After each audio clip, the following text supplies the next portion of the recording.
Well, millions of Americans watching their bank accounts, waiting for that federal stimulus check to hit. Likewise, thousands of businesses are waiting for their slice of that $2.2 trillion stimulus package. But the package has the potential to leave Black businesses behind. Joining us tonight is Professor and Director of Entrepreneurship from North Carolina Central University, Dr. Henry McKoy. Thank you so much for joining us. No problem. How you doing? Good. You've been doing some economic modeling on the current framework of the stimulus package. Some businesses will get money, but you say that it could accelerate Black America's road to zero wealth and widen the wealth gap? Yeah, absolutely.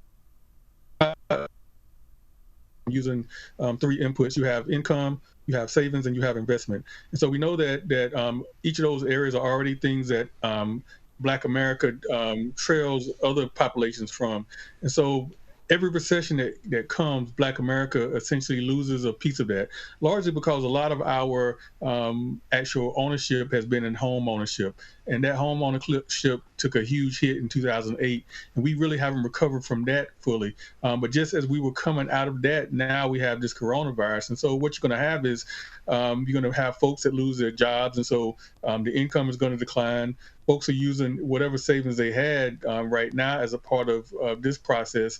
And then the investment side, African Americans have less ownership in stocks and things of that nature. But then getting to the business side, so what happens after every recession? Essentially, we see actually a jump in entrepreneurship for African Americans, but those entrepreneur ventures tend to be sole proprietorships, and so they don't tend to grow to increase and create employment opportunities for others. And so this coronavirus and the economic impact is going to hit that hard. And then kind of the final piece of that is that when the money that comes from these relief packages come into the economy, they're coming through a lot of the same institutions that have excluded Blacks from the financial kind of wherewithal over time. And so what we're going to see is really an acceleration of those businesses that are shutting down, the businesses that have employees that aren't going to be able to open back up.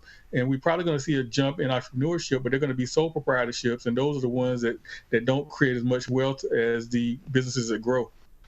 Who's to blame for the roadblocks for Black businesses and minority businesses at all not getting the kind of funding, the loans that these other businesses get?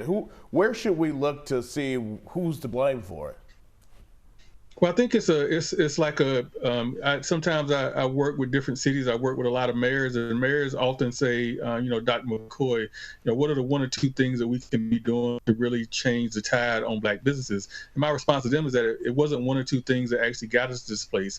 It's kind of like, in some ways, dying from 1,000 paper cuts, except these are some deep gashes.